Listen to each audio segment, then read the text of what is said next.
тем, жители Якутска не перестают жаловаться на дорожный коллапс, который возникает в столице из-за ремонта нескольких дорог.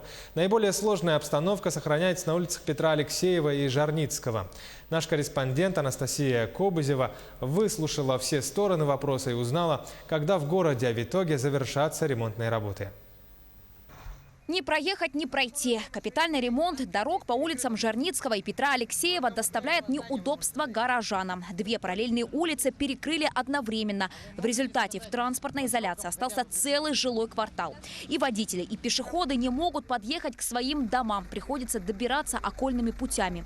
У людей возникают вопросы, а не затянулись ли ремонтные работы и когда уже асфальт появится. Опасения горожан понятны, ведь совсем скоро начнется новый учебный год. А вы видели там дорогу, ту, которую делают?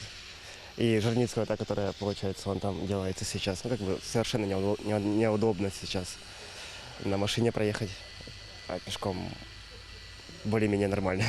Конечно, неудобно. Все там, вот сейчас закроется. Не подъехать, не пройти, ничего. Как может быть удобно? Люди пешком ходят. Сколько бабушка пришла, говорит, господи, когда дорогу сделают, пешком иду, говорит, такое расстояние по 2 остановки. Жарницкого закрыто, там даже, по-моему, ремонта нет, да? Не начали, по-моему. И тут, конечно, трудно будет. Опасения горожан разделяют и активисты Общероссийского народного фронта. Они считают, что рабочие бригады отстают от графиков, а процесс капитального ремонта дорог вызывает сомнения. Из того, что мы видим то, что системы водоотведения с дорог просто не предусмотрено. Вот мы только что прошли по улице Жарницкого, и вся вода, которая после дождей, вот этих небольших, скажем, прямо дождей, она стоит просто вся в дороге. Куда ей деваться? Ей деваться будет некуда.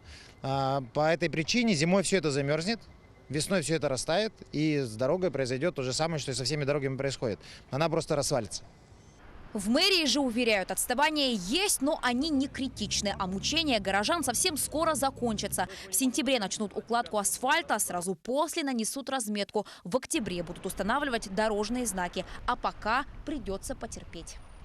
По Жарницкому мы планируем уже с начала сентября, в первых числах сентября уже начать работы. Ну и по Петра Алексеева параллельно все эти работы будут идти. То есть к 1 сентября постараемся, конечно, открыть улицу Петра Алексеева от Семена Данилова до Родзинского, чтобы действительно был доступ горожан, в том числе и социальный объект.